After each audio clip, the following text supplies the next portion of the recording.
ಕುರಿತಂತೆ ನನಗೆ ಗೊತ್ತಿರುವಂತ ಇವತ್ತಿನ ದಿನಕ್ಕೆ ಬೇಕಾಗಿರುವಂತ ಕೆಲವಾರು ಸಂಗತಿಗಳನ್ನ ಹಂಚಿಕೊಳ್ಳಿಕ್ಕೆ ಪ್ರಯತ್ನ ಪಡ್ತೀನಿ. ಒಂದು ದೃಷ್ಟಿಯಿಂದ ನೋಡಿದ್ರೆ ರಾಮ ಭಾರತದ ಅಂತರಾತ್ಮ ಅಂತ ಇದು ನಾನಂತೂ ಯಾವಾಗಲೂ ಭಾವಿಸ್ತೀನಿ. ನನಗೆ ಭಾರತವಿಲ್ಲದೆ ರಾಮ ಇಲ್ಲ. ಜಗತ್ತಿನ ಮೂಲೆ ಮೂಲೆಗೂ ರಾಮ ಹೋಗಿದ್ರೂ ಕೂಡ ನನಗೆ ರಾಮ ಅಂದ ತಕ್ಷಣ ಇಡೀ ಭಾರತ ಕಣ್ಮುಂದೆ ಬರುತ್ತೆ ಮತ್ತು ರಾಮ ಭಾರತದ ಅಂತರಾತ್ಮ ಅಂತ ನಾನು ಭಾವಿಸ್ತೀನಿ. ರಾಮನನ್ನ ಬಿಟ್ಟು ಭಾರತ ಇಲ್ಲ. ಹೀಗಾಗಿ ಕೆಲವರು ಸ್ಟೈಲ್ ಆಗಿ ಹೇಳ್ತಾರಲ್ಲ, ಎಲ್ಲಿ ಅಯೋಧ್ಯೆಯಲ್ಲಿ ರಾಮ ಮಂದಿರ ಇದೆಯೋ ಅಲ್ಲಿ ಯಾಕೆ ಜಗಳ ಮಾಡಬೇಕು, ಅಲ್ಲೊಂದು ಹಾಸ್ಪಿಟ್ಲ್ ಕಟ್ಟೋಣ ಅಂತಂದ್ರೆ ನಂಗೆ ಬಹಳ ಕೋಪ ಬರುತ್ತೆ. ನಾನು ನಿಮ್ಮ ಮನೆಯನ್ನ ಒಡೆದು ಹಾಕಿ ಅಲ್ಲೊಂದು ಸ್ಕೂಲ್ ಕಟ್ಟೋಣ ಅಂದ್ರೆ ನಿಮ್ಗೆ ಎಷ್ಟು ಕೋಪ ಬರುತ್ತೋ ಅಷ್ಟೇ ಕೋಪ ನನಗೆ ರಾಮ ಮಂದಿರ ಜಾಗದಲ್ಲಿ ರಾಮ ಮಂದಿರ ಬೇಡ ಸ್ಕೂಲ್ ಕಟ್ಟೋಣ ಅಂದ್ರೆ ಕೋಪ ಬರುತ್ತೆ. ನಾವು ಹೆಂಗಿದ್ದೀವಿ ಅಂತಂದ್ರೆ ನಮ್ಮ ಮನೆ ಇರೋ ಜಾಗದಲ್ಲಿ ನಮ್ಮ ಮನೆನೇ ಬೇಕು, ರಾಮ ಮಂದಿರ ಇರೋ ಜಾಗದಲ್ಲಿ ಸ್ಕೂಲು ಹಾಸ್ಪಿಟಲ್ ಬಂದ್ರೆ ಪರವಾಗಿಲ್ಲ ಅಂತ ನಾವು ಭಾರಿ ವಿಶಾಲ ಮನೋಭಾವ ಸೆಕ್ಯುಲರಿಸಮ್ ನ ಹೈಟ್ ನಲ್ಲಿ ಹೋಗಿ ಕೂತ್ಬಿಟ್ಟಿದ್ವಿ. ನಾವು ಒಂದು ಗಂಭೀರವಾಗಿ ಆಲೋಚನೆ ಮಾಡಿ, ರಾಮ ಅನ್ನೋದು ಭಾರತದ ಆತ್ಮ. ಎಷ್ಟರ ಮಟ್ಟಿಗೆ ಅಂತಂದ್ರೆ ರಾಮನನ್ನ ಬಿಟ್ಟು ನಾವು ಕಳೆದ ಒಂದು ಕ್ಷಣವೂ ಕೂಡ ಕಳೆದ 8,000 ವರ್ಷಗಳ ಹಿಸ್ಟ್ರಿ ಇರೋ ಡೌಟು ಅಂತ. ನಾನು 8,000 ವರ್ಷ ಅಂತ ಯಾಕೆ ಹೇಳ್ತೀನಿ ಅಂದ್ರೆ ರಾಮ ಹುಟ್ಟಿದ್ದು 8,000 ವರ್ಷಗಳ ಹಿಂದೆ ಅಂತ ಈಗಿನ ಸಣ್ಣದೊಂದು ಅಂದಾಜು ಅಷ್ಟೇ. 8,000 ಅನ್ನೋದು ನಮಗೆ ಸಿಗ್ತಾ ಇರೋ ರೀಸೆಂಟ್ ಹಿಸ್ಟ್ರಿ ಆಧಾರದ ಮೇಲೆ ಹೇಳ್ಬೋದು. ರಾಮ ಹುಟ್ಟಿದಾಗ ಗ್ರಹ ನಕ್ಷತ್ರಗಳು ಎಲ್ಲೆಲ್ಲಿತ್ತು ಅನ್ನೋ ಆಧಾರದ ಮೇಲೆ ಒಂದು ಜಾತಕ ಹಾಕಿದ್ರೆ ಈ ಜಾತಕ 8,000 ವರ್ಷಗಳ ಹಿಂದಿನ ಲೆಕ್ಕಾಚಾರ ಹೇಳುತ್ತಾದ್ದರಿಂದ ನಾನು 8,000 ವರ್ಷ ಅಂತ ಹೇಳ್ತೀನಿ. 8,000 ವರ್ಷಗಳಿಂದ ಈಚೆಗೆ ಯಾವತ್ತಾದ್ರೂ ರಾಮನನ್ನು ಬಿಟ್ಟು ಭಾರತ ಬದುಕಿತ್ತ? ಆಲೋಚನೆ ಮಾಡಿ ಎಷ್ಟು ಚೆನ್ನಾಗಿದೆ. ರಾಮನ ನಂತರ ಅನೇಕ ಮಹಾಪುರುಷರು ಬಂದೋದ್ರು, ಆದ್ರೆ ಎಲ್ಲವೂ ರಾಮನ ಛಾಯೆಯೊಳಗೆ ಬಂತು.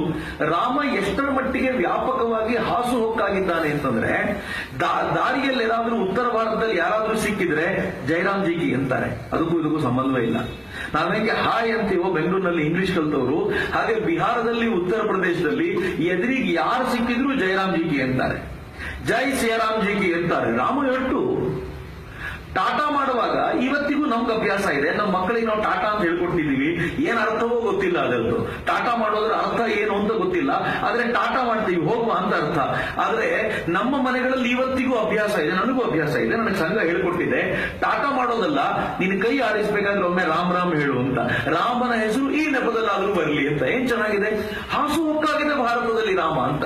ರಾಮನಿಲ್ಲದ ಬದುಕನ್ನು ಕಲ್ಪಿಸಿಕೊಳ್ಳಿಕ್ಕೂ ಸಾಧ್ಯ ಇಲ್ಲ. ಹೆಸರನ್ನಿಡಬೇಕಾದ್ರೆ ಎಷ್ಟೇ ಟೋನಿ ಪಿಂಕಿ ಅಂತ ಇಟ್ರೂ ಕೂಡ, ಎಷ್ಟೇ ಪ್ರೀತಿಯಿಂದ ಕರೆದ್ರೂ ಕೂಡ ಸೀತಾರಾಮ ಅಂತ ಕರೆಯೋದನ್ನ ನಾವು ಬಿಡದೇ ಇಲ್ಲ ಅಂತ.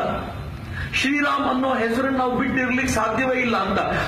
ಎಲ್ಲಿ ಕಂಡರೂ ಕೂಡ ಈ ಹೆಸರಿನ, ನೀವು ಈ ರಸ್ತೆಯಲ್ಲಿ ಕೂತ್ಕೊಂಡು ಶ್ರೀರಾಮ್ ಅಂತ ಕರೆದ್ರೆ ಒಂದ್ 8 ಜನ ಓಡ್ ಬರ್ತಾರೆ, ನನ್ನ ಹೆಸರು ಅದೇ ಅಂತ ಹೇಳ್ಕೊಂಡು. ರಾಮ ಅನ್ನೋದು ಇಷ್ಟು ಆಳಕ್ಕೆ ಹಬ್ಬಿಕೊಂಡಿದೆ.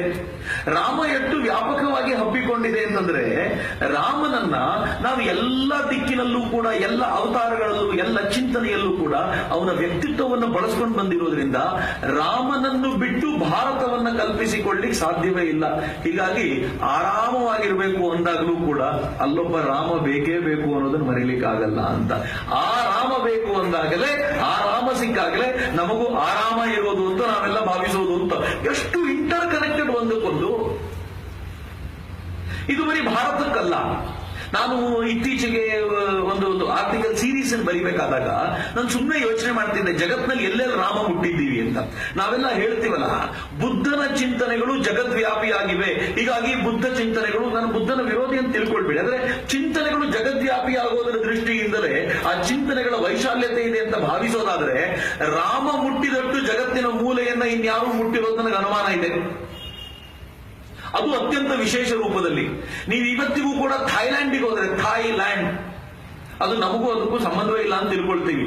ಥೈಲ್ಯಾಂಡಿನ ಈಗಿನ ರಾಜ, ಆ ರಾಜನನ್ನು ಏನಂತ ಕರೀತಾರೆ ಅಂತಂದ್ರೆ ರಾಮ ದ 9th ಅಂತ ಕರೀತಾರೆ, 9ನೇ ರಾಮ ಅಂತ ಕರೀತಾರೆ. ಅಲ್ಲಿನ ಪ್ರತಿಯೊಬ್ಬ ರಾಜನೂ ಕೂಡ ತನ್ನನ್ನ ತಾನು ರಾಮ ಅಂತ ಭಾವಿಸಿಕೊಳ್ತಾರೆ, ರಾಮ ಅಂತ ಜನ ಗೌರವಿಸ್ತಾರೆ.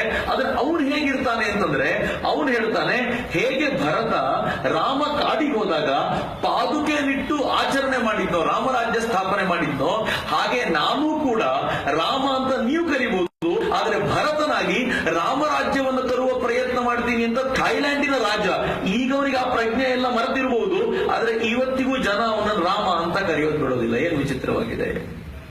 ಕಾಂಬೋಡಿಯಾಕ್ಕೆ ಹೋದ್ರೆ ಜಗತ್ತಿನ ಅತ್ಯಂತ ದೊಡ್ಡ ದೇವಸ್ಥಾನ, ಸುತ್ತಲೂ ರಾಮಾಯಣದ ಕೆತ್ತನೆಗಳು. ರಾಮ ಕಾಂಬೋಡಿಯಾಕ್ಕೆ. ಜಪಾನಿಗೆ ಹೋದ್ರೆ ಇವತ್ತಿಗೂ ರಾಮನ ಕುರಿತಂತ ಚಿಂತನೆಗಳಿವೆ.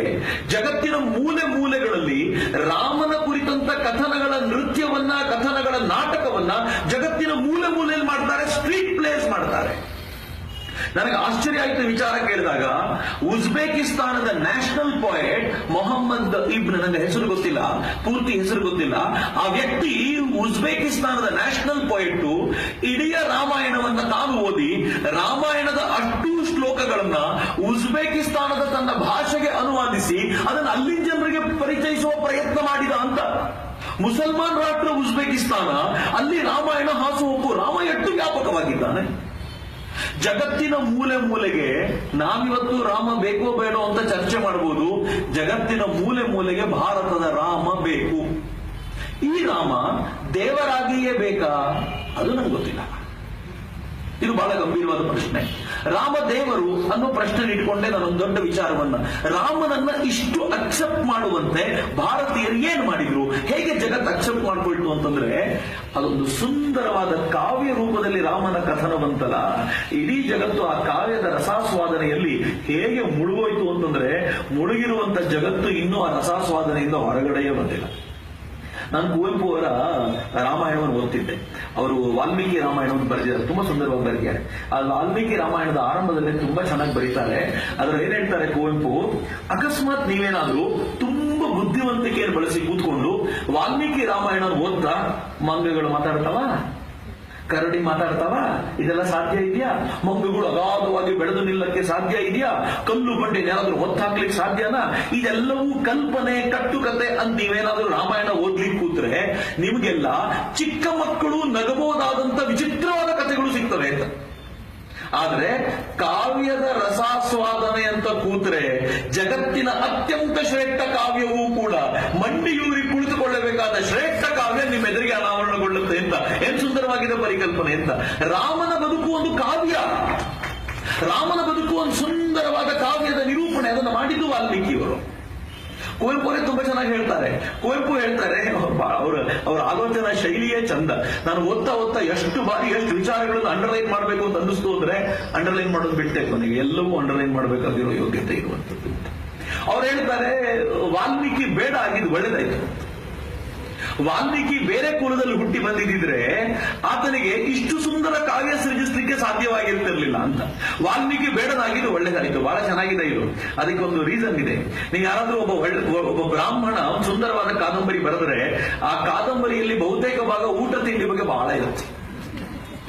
ಯಾಕಂದ್ರೆ ಊಟ ತಿಂಡಿಯ ಪರಿಚಯ ಬಹಳ ಇರುತ್ತೆ. ಒಂದ್ ಎಲೆ ಮೇಲೆ 28 ಐಟಮ್ ಹಾಕೊಂಡು ಆ 28 ಐಟಮ್ಗಳ ರುಚಿಯನ್ನು ವರ್ಣಿಸ್ತಾ ಕೂತ್ರೆ ಒಂದು ಕಾದಂಬರಿಯ 20% ಭಾಗ ಮುಗಿದೋಗುತ್ತೆ.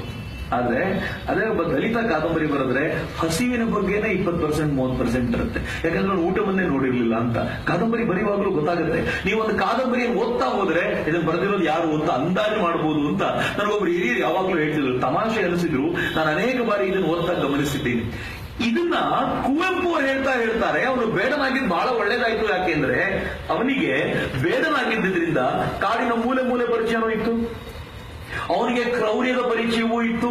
ಅವನು ಎಷ್ಟು ಕ್ರೂರಿಯಾಗಿದ್ದ ಅಂತಂದ್ರೆ ಅವನೊಂದು ಬೇಟೆಯಾಡೋದು ಹೇಗೆ ಅಂತ ಅವನಿಗೆ ಗೊತ್ತಿತ್ತು.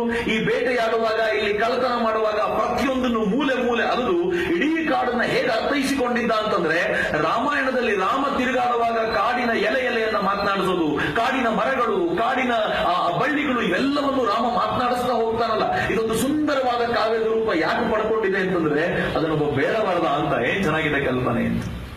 ರಾಮನ ಬದುಕು ಎಷ್ಟು ಸುಂದರವಾದ ಕಾವ್ಯ ಅಂತಂದ್ರೆ ಆ ಕಾವ್ಯದುದ್ದಕ್ಕೂ ರಾಮ ತನ್ನನ್ನು ತಾನು ಅನಾವರಣ ಮಾಡಿಸಿಕೊಳ್ಳುವ ರೀತಿಯೇ ವಿಭಿನ್ನ. ರಾಮನಷ್ಟೇ ಅಲ್ಲ, ರಾವಣನೂ ಒಂದು ಸುಂದರವಾದ ಕಾವ್ಯವೇ. ಭಾರತ ಯಾವತ್ತೂ ಇದನ್ನು ಭಿನ್ನವಾಗಿ ಯೋಚನೆ ಮಾಡಲೇ ಇಲ್ಲ. ಜಗತ್ತು ನಮ್ಮನ್ನು ನೋಡ್ಬೇಕಾದಾಗ, ನಾನು ಇತ್ತೀಚೆಗೆ ಒಂದು ಹೆಣ್ಮಗಳ ಜೊತೆ ಮಾತಾಡ್ತಾ ಕೂತಿದ್ದೆ. ಇಸ್ಲಾಮಿಗೆ ಕನ್ವರ್ಟ್ ಆಗಿದ್ಲು. ಕನ್ವರ್ಟ್ ಆದ ನಂತರ ಅಚಾನಕ್ ಆಗಿ ನನಗೆ ಸಿಕ್ಕಿದ್ಲು. ಮಾತನಾಡ್ತಾ ಕೂತಿರ್ಬೇಕಾದ್ರೆ ಅವಳೊಂದಷ್ಟು ಪ್ರಶ್ನೆ ಕೇಳಿದ್ಲು ನನಗೆ, ಬಹಳ ವಿಚಿತ್ರವಾದ ಪ್ರಶ್ನೆಗಳು. ನೀವು ರಾಮನನ್ನು ಪೂಜಿಸ್ತೀರಿ, ಕೃಷ್ಣನನ್ನು ಪೂಜಿಸ್ತೀರಿ, ಈ ರಾಮ ಕೃಷ್ಣ ದೇವರಾಗ್ಲಿಕ್ಕೆ ಹೆಂಗೆ ಸಾಧ್ಯ ಅಂತ ಈ ಕಾವ್ಯದಲ್ಲಿ ಬರುವಂತ ಸಣ್ಣ ಪುಟ್ಟ ಘಟನೆಗಳನ್ನ ಇಟ್ಕೊಂಡು ಈ ರಾಮ ದೇವರು ಅಂತ ನೀವು ಹೆಂಗ್ ಒಪ್ಕೊಳ್ಳಿಕ್ಕೆ ಸಾಧ್ಯ ಅಂತ ನಂಗೆ ಬಹಳ ನಗು ಬಂತು.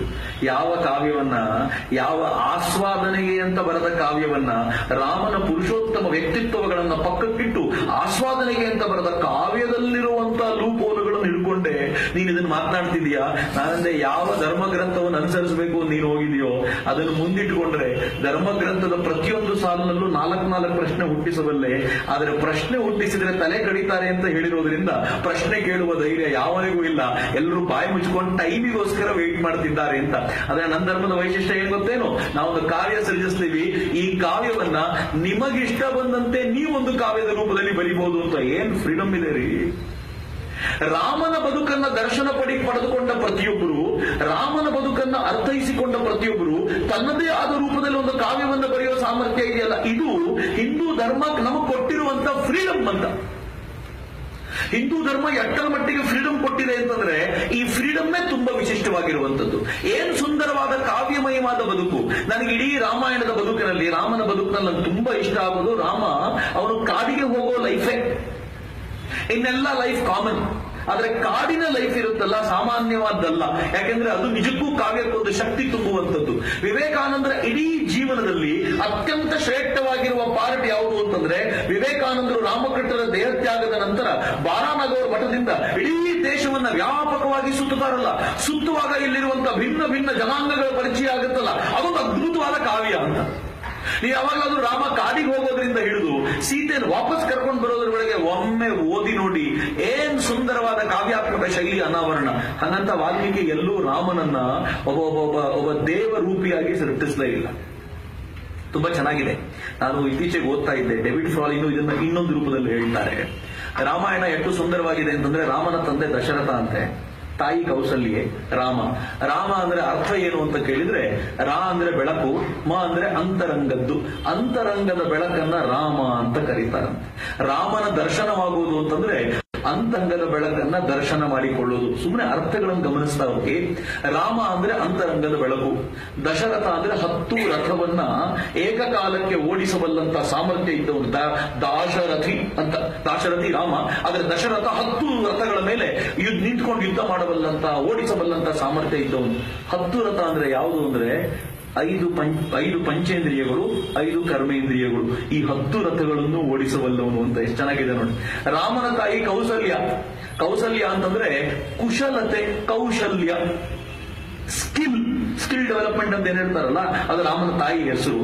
ಈ ಕೌಶಲ ಯಾರಿಗೆ ಕರ್ಮೇಂದ್ರಿಯಗಳು ಮತ್ತು ಜ್ಞಾನೇಂದ್ರಿಯಗಳು, ಈ 10 ಇಂದ್ರಿಯಗಳನ್ನ ಕುಶಲವಾಗಿ ಓಡಿಸುವಂತ ಸಾಮರ್ಥ್ಯ ಸಿದ್ಧಿಸುತ್ತೋ ಅವನೊಳಗೆ 100% ರಾಮ ಕಂಡೇ ಕಾಣ್ತಾನೆ ಅಂತ. ಏನ್ ಚೆನ್ನಾಗಿದೆ ಕಲ್ಪನೆ. ಈ ತತ್ವ ಸಿದ್ಧಾಂತವನ್ನ ಎಂಜಾಯ್ ಮಾಡಿ ಏನ್ ಸುಂದರವಾಗಿದೆ. ಎಲ್ಲಿ ಹುಟ್ಟುತ್ತಾನೆ ರಾಮ? ರಾಮ ಹುಟ್ಟುವ ಪ್ರದೇಶ ಅಯೋಧ್ಯೆ ಅಂತ ಕರೆಯೋದಾದ್ರೆ ಎಲ್ಲಿ ಯುದ್ಧ ನಡೆಯೋದಿಲ್ವೋ ಅದು ಅಯೋಧ್ಯೆ ಅಂತ. ಮನಸ್ಸಿನೊಳಗೆ ಯಾವಾಗ ಯುದ್ಧವಿಲ್ಲದ 0 ಸ್ಟೇಟ್ ನಿರ್ಮಾಣವಾಗುತ್ತೋ ಆಗ ಮಾತ್ರ ಅಂತರಂಗದ ಬೆಳಕು ಕಾಣಲಿಕ್ಕೆ ಸಾಧ್ಯ. ಅದನ್ನ ರಾಮ ಅಂತ ಕರೆದ್ರಂತೆ. ಏನ್ ಚಂದದ ಕಲ್ಪನೆ ಇದೆ, ಏನ್ ಸಿದ್ಧಾಂತ ಇದೆ, ಏನ್ ಮೂಲ ತತ್ವ ಇದೆ. ಈ ಮೂಲ ತತ್ವವನ್ನು ಅರ್ಥೈಸಿಕೊಳ್ಳಲಾಗದೆ ಇದರ ಸುತ್ತು ಹೆಣೆದಿರುವಂತಹ ಕಾವ್ಯವನ್ನೇ ನೀವು ಮುಖ್ಯವಾಗಿ ತೆಗೆದುಕೊಂಡ್ರೆ ಪ್ರತಿಮಾ ದೃಷ್ಟಿ ಕಳೆದೇ ಹೋಗ್ಬಿಡುತ್ತೆ. ಇದರ ಮೂಲ ನೋಟವನ್ನು ಅರ್ಥೈಸಿಕೊಳ್ಳುವ ಪ್ರಯತ್ನ ಇದೆಯಲ್ಲ, ಆಗ ಅದ್ಭುತವಾದ ರಾಮ ಸೃಷ್ಟಿ ಆಗ್ತಾನೆ. ತುಂಬಾ ಸುಂದರವಾದ ಒಂದು ಇದನ್ನು ಹೇಳ್ತಾರೆ. ರಾಮನಷ್ಟೇ ರಾವಣ ಕೂಡ ಸಮರ್ಥ. ರಾವಣ ಏನು ಆರ್ಡಿನರಿ ಅಂತ ತಿಳ್ಕೊಳ್ಬೇಡಿ. ರಾವಣ ಎಷ್ಟು ಸಮರ್ಥ ಅಂತಂದ್ರೆ ಪ್ರತಿನಿತ್ಯ ಬ್ರಾಹ್ಮಿ ಮುಹೂರ್ತದಲ್ಲಿ ಎದ್ದು ಅವನು ಎಷ್ಟೇ ಐಷಾರಾಮಿ ಬದುಕನ್ನ ಬದುಕಿದ್ರೂ ಕೂಡ ಪ್ರತಿನಿತ್ಯ ತಾನು ಬಹಳ ಬೇಗ ಎದ್ದು ತಾನು ಮಾಡಬೇಕಾಗಿರುವಂತ ನಿತ್ಯಾನ್ನಿಕಗಳನ್ನ ಮಾಡದೆ ಅವನ ಕೆಲಸವನ್ನು ಮುಂದುವರಿಸುತ್ತಿರಲಿಲ್ಲ. ಇದು ರಾವಣ. ರಾವಣನ ಸಾಮರ್ಥ್ಯ ಹೆಂಗಿತ್ತು ಗೊತ್ತೇನು? ರಾವಣ ಕೂಡ ಆದರ್ಶನೇ, ರಾವಣ ಕೂಡ ಸಾಮಾನ್ಯವಾದ ವ್ಯಕ್ತಿಯಲ್ಲ. ಆದರೆ ಅವನ ಜೊತೆಗೆ ಧರ್ಮ ಇರಲಿಲ್ಲ ಅನ್ನೋದಷ್ಟೇ ಪ್ರಾಬ್ಲಮ್. ರಾಮ ಧರ್ಮದ ಮೇಲೆ ಸೌಧವನ್ನ ಕಟ್ಟಿದ, ರಾವಣ ಧರ್ಮವನ್ನು ಬಿಟ್ಟು ಸೌಧ ಕಟ್ಟಿದ. ಇಬ್ರು ಸೌಧ ಕಟ್ಟಿದ್ರು. ಇಬ್ರು ಸೌಧ ಕಟ್ಟಿದ್ದು ನೋಡಿದಾಗ ಒಂದು ಹಂತದಲ್ಲಿ ನೋಡಿದ್ರೆ ರಾವಣನ ಸೌಧವೇ ತುಂಬಾ ಸುಂದರ ಅಂತ ಅನಿಸುತ್ತೆ. ರಾಮನ ಅಯೋಧ್ಯೆಗಿಂತ ರಾವಣನ ಲಂಕೆ ತುಂಬಾ ಸುಂದರವಾಗಿತ್ತು. ಚಿನ್ನದ ಬಾಗಿಲುಗಳು ಎಲ್ಲಿ ನೋಡಿದ್ರು. ಅಶೋಕೆಯಲ್ಲಿ ವಾಲ್ಮೀಕಿ ರಾಮಾಯಣ ಹೇಳುತ್ತೆ, ಅಶೋಕವನದಲ್ಲಿ ಸೀತೆ ಕೂತಿದ್ದಲ್ಲ, ಅಲ್ಲಿ ರತ್ನ ಖಚಿತವಾದ ನೆಲ. ನಾವೇನ್ ಟೈಲ್ಸ್ ಹಾಕ್ತಿವಲ್ಲ ಈಗ, ಆ ಟೈಲ್ಸ್ ಹಾಕಿರ್ಲಿಲ್ವಂತೆ, ರತ್ನ ಖಚಿತವಾದ ನೆಲವನ್ನ ಹಾಸಿದ್ರು ಅದರಲ್ಲಿ ಅಂತ ಹೇಳ್ತಾರೆ. ಯಾವ ತರದ ಶ್ರೀಮಂತಿಕೆ ಇರ್ಬೋದು. ನಿಮ್ಮನ್ನೇನಾದ್ರೂ ಆಯ್ಕೆಗೆ ಬಿಟ್ರೆ ಈ ಗಲಾಟೆ ಮಾಡೋ ಅಯೋಧ್ಯೆಗಿಂತ ಸುಂದರವಾಗಿರೋ ಲಂಕೆಯಲ್ಲೇ ಇದ್ಬಿಡೋಣ ಅಂತ ಹೇಳಿಸುವಷ್ಟರ ಮಟ್ಟಿಗಿನ ಸೌಂದರ್ಯ ಅದಕ್ಕೆ. ಆದ್ರೆ ಗೆಲುವು ಯಾರಿಗೆ? ರಾಮನಿಗೆ ಗೆಲುವು. ರಾವಣನ ಸಾಮರ್ಥ್ಯಕ್ಕಲ್ಲ. ರಾವಣನಿಗೆ ಎಷ್ಟು ಸಾಮರ್ಥ್ಯ ಇತ್ತು ಅಂತಂದ್ರೆ ಶಿವನನ್ನ ಒಲಿಸಿಕೊಳ್ಳಿಕ್ಕೋಸ್ಕರ ತಪಸ್ಸು ಮಾಡ್ತಾ ಅವನು ಒಲಿಯಲ್ಲ ಅಂತ ಗೊತ್ತಾದ ಕತ್ತನ್ನು ಕಡಿದುಕೊಟ್ಟು 10 ಬಾರಿ ಕತ್ತನ್ನು ಕಡಿದುಕೊಟ್ಟು ವಾಪಸ್ ಆ ಕತ್ತು ಬಂದಾಗ ಶಿವ ಪ್ರತ್ಯಕ್ಷನಾಗಿ 10 ಇರಲಿ ಏನಿಗೆ ಅಂತಂದಂತ. ಅವನ ಸಾಮರ್ಥ್ಯ 10 ತಲೆ ನೋತ್ಕೊಂಡು ತಿರುಗಾಡ್ತಿದ್ದ ಅವನು ಅಂತ ಹೇಳ್ತಾರೆ. ಎಂಥ ಸಮರ್ಥ ಅವನು ಅಂತಂದ್ರೆ ಶಿವನನ್ನ ನೋಡ್ಲಿಕ್ಕೆ ಆಗ್ಲಿಲ್ಲ ಅಂತ ಗೊತ್ತಾದ ಕೈಯಲ್ಲಿ ಕೈಲಾಸವನ್ನೇ ಎತ್ತಿದ. ಶಿವ ಒಂದ್ ಸ್ವಲ್ಪ ಹೆಬ್ಬೆರಳಲ್ಲಿ ಒತ್ತಿದ ಅನ್ನೋ ಕಾರಣಕ್ಕೆ ಅವನ ಕೈ ಸಿಕ್ಕಾಕೊಳ್ತು.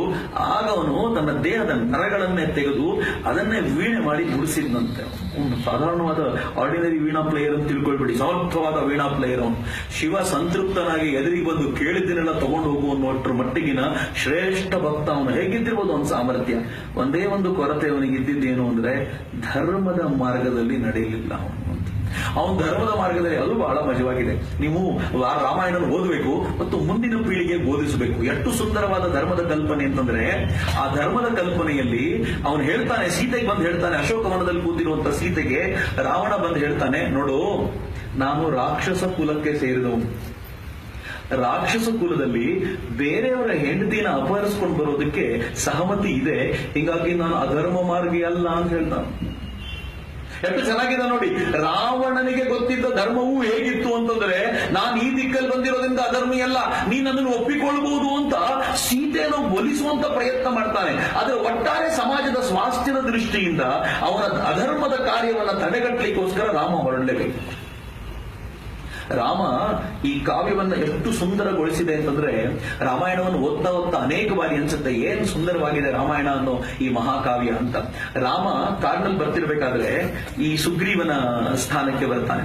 ಅದಾಗ್ಲೇ ಸುಗ್ರೀವ ಮತ್ತು ವಾಲಿಯರಿಗೆ ಕಿತ್ತಾಟ ಶುರುವಾಗಿ ಸುಗ್ರೀವ ಓಡೋಗ್ಬಿಟ್ಟಿರ್ತಾನೆ.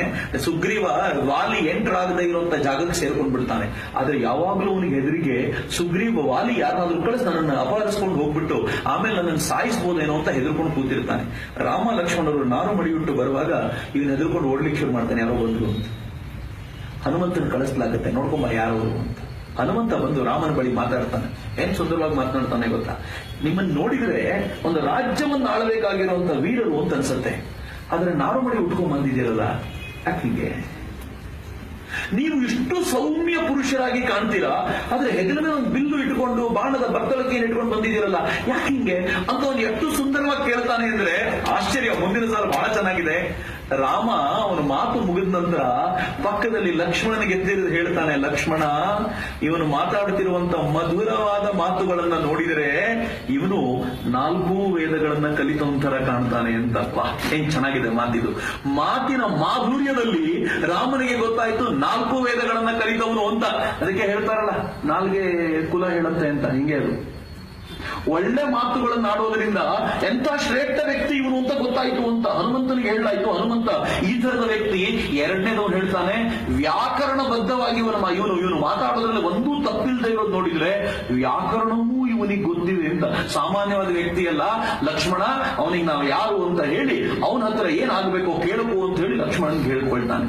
ಹನುಮಂತ ಅವನನ್ನು ಕರ್ಕೊಂಡು ಬಂದು ಅವನನ್ನ ಸುಗ್ರೀವನ ಬಳಿ ನಿಲ್ಲಿಸಿದಾಗ ಹನುಮಂತ ಪರಿಚಯ ಮಾಡಿಸಿಕೊಡುವಂತ ರೀತಿಯನ್ನು ನೋಡಬೇಕು. ಏನು ಸುಂದರ. ರಾಮಾಯಣ ಕಲಿಸಿಕೊಡುವಂತ ಪಾಠ. ರಾಮನನ್ನ ದೇವರಲ್ಲ ಅಂತ ಪಕ್ಕಕ್ಕೆ ಇಟ್ಕೊಳ್ಳಿ, ಒಂದು ಕ್ಷಣ ಪಕ್ಕಕ್ಕೆ ಇಟ್ಕೊಳ್ಳಿ, ಅಗತ್ಯವೇ ಇಲ್ಲ. ಆದ್ರೆ ರಾಮನ ವ್ಯಕ್ತಿತ್ವ ಮಾಡುವಂತ ಈ ಅನಾವರಣ ಇದೆಯಲ್ಲ, ಅದ್ಭುತವಾದ ಶಕ್ತಿ ಅನಾವರಣ, ಅದು ಮುಂದಿನ ಪೀಳಿಗೆಗೆ ಟ್ರಾನ್ಸ್ಫರ್ ಆಗಲಿಲ್ಲ ಅಂದ್ರೆ ಬಹಳ ಕಷ್ಟ. ಮಿತ್ರ, ಬರೀ ರಾಮ ರಾವಣರು ಅಷ್ಟೇ ಅಲ್ಲ, ಇಡೀ ರಾಮಾಯಣದ ಈ ಕಾವ್ಯದ ನಡುವೆ ಎಂತೆಂತ ಸುಂದರ ಪುಷ್ಪಗಳು ಬಂದು ಹೋಗ್ತವೆ ಅಂತಂದ್ರೆ ಈ ಪುಷ್ಪಗಳ ರೂಪದಲ್ಲಿ ನಮ್ಮ ನಡುವೆ ರಾಮ ರಾವಣರಂತೆ ಸೀತೆ ಬರ್ತಾರೆ. ಸೀತೆಯನ್ನು ನೋಡಬೇಕು ನೀವು. ಅವಳು ಎಂಥ ಕುಲದಿಂದ ಬಂದವಳು, ಭೂಮಿಯಿಂದ ಹುಟ್ಟಿದವಳು, ಅಯೋನಿಜೆಯಾದವಳು, ಅತ್ಯಂತ ಶ್ರೇಷ್ಠ ಅತ್ಯಂತ ಸುಂದರವಾದ ಬದುಕನ್ನ ಜನಕ ಮಹಾರಾಜನ ಆಸ್ಥಾನದಲ್ಲಿ ಕಳೆದವಳು, ಅವನ ಮನೆಯಲ್ಲಿ ಕಳೆದವಳು. ರಾಮನಿಗೆ ಮದುವೆ ಮಾಡಿಕೊಟ್ಟಾಗ ಇದಕ್ಕಿಂತಲೂ ಸುಂದರವಾದ ಜೋಡಿ ಮತ್ತೊಂದು ಇರ್ಲಿಕ್ಕಿಲ್ಲ ಅಂತ ಜಗತ್ತೆಲ್ಲ ಮಾತಾಡ್ಕೊಳ್ತಿತ್ತು. ಗಾಡಿ ಬರಬೇಕಾಗಿ ಬಂತು. ಆದ್ರೆ ಅವಳಿಗೆ ಇದ್ದಿದ್ದು ಒಂದೇ ಒಂದು ಸಂತೋಷ ಅಂದ್ರೆ ಕಾಡಿಗೆ ಬಂದ್ರು ರಾಮ ಜೊತೆಯಲ್ಲಿದ್ದಾನಲ್ಲ ಅಂತ. ದುರ್ದೈವ, ತನ್ನದೇ ತಪ್ಪಿನಿಂದಾಗಿ ರಾವಣನ ಅತಿಥಿಯಾಗಬೇಕಾಗಿ ಬಂತು, ರಾವಣನ ಜೊತೆ ಇರಬೇಕಾಗಿ ಬಂತು. ಅಲ್ಲೂ ಕೂಡ ಅವಳ ಪ್ರತಿನಿತ್ಯದ ಕಾದಾಟ ಕದನಗಳು ಏನ್ ರೋಚಕವಾಗಿ ವರ್ಣಿಸ್ತಾರೆ ವಾಲ್ಮೀಕಿ. ಆ ಕಾವ್ಯದ ಸೌಂದರ್ಯವೇ ಅಷ್ಟು ಸುಂದರ.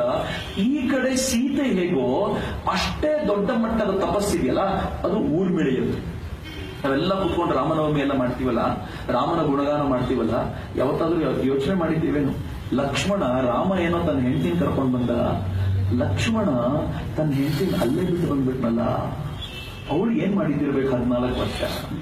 ಭರತ ರಾಮ ಇಲ್ಲ ಅನ್ನೋ ಕಾರಣಕ್ಕೋಸ್ಕರ ನಾರು ಮಡಿ ಉಟ್ಕೊಂಡು ತಾನು ರಾಮ ಕಾಡಿನಲ್ಲಿ ಹೇಗಿದ್ನೋ ಹಾಗೆ ನಂದಿ ಗ್ರಾಮದಲ್ಲಿ ಬದುಕಿದ್ನಲ್ಲ, ಈಗ ಹೆಂಗ್ ಬದುಕಿರ್ಬೇಕು? ನಂಗೆ ಆಶ್ಚರ್ಯ ಆಯ್ತು ಕೇಳ್ತಾ.